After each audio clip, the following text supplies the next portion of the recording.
Let people touch you.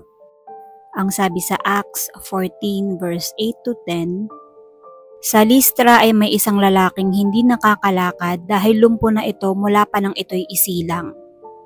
Siya'y nakaupong nakikinig sa pangangaral ni Pablo. Nang makita ni Pablo na ang lumpo ay may pananampalatayang siya'y mapapagaling, tinitigan niya ang lumpo at malakas na sinabi, "Tumayo ka ng tuwid." Lumukso ang lalaki at nagsimulang lumakad. Nagkatinginan lang sila, yung lumpo at si Paul. Habang nagsasalita si Paul, may isang lumpong nakatitig sa kanya ng may pananalig. Nakita siya ni Paul at sinabi, "Nananalig ka, maglakad ka." At nakalakad yung lumpo. Hindi ka lang titingin at mag-oosyoso kung ano ang itsura. Pakikiramdaman mo kung ano yung ikino-communicate niya. The disciples of the Lord were empowered by the power and Spirit of Jesus to touch through words, their hands, even just the eyes. We can touch people through media, sa cellphone, sa email, or sa gifts.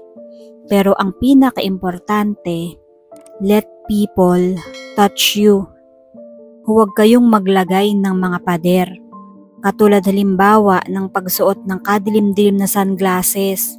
Unless ayaw mo lang masilaw ng araw, kasi kapag ganun ang ginawa mo, sometimes ang lumalabas is, ang sinasabi mo, "I don't like to look at you." Ayaw kitang makita na tumitingin sa akin.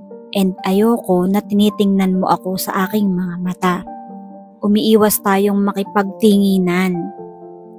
We should learn to touch and be touched in a way that is not improper, that will promote Christian love and friendship. The Lord was forever touching people and was also being touched. Ginawa tayo ng Panginoon, needing and wanting to reach out and be touched. When that cannot happen visibly, nang hindi natin nakakita, or hindi nakikita ng ibang tao, it has to happen another way. May ibang paraan, maraming paraan, at kung gusto, may paraan. Mag-build tayo ng mga tulay, bridges, hindi na mga pader o ng mga walls. God bless us all.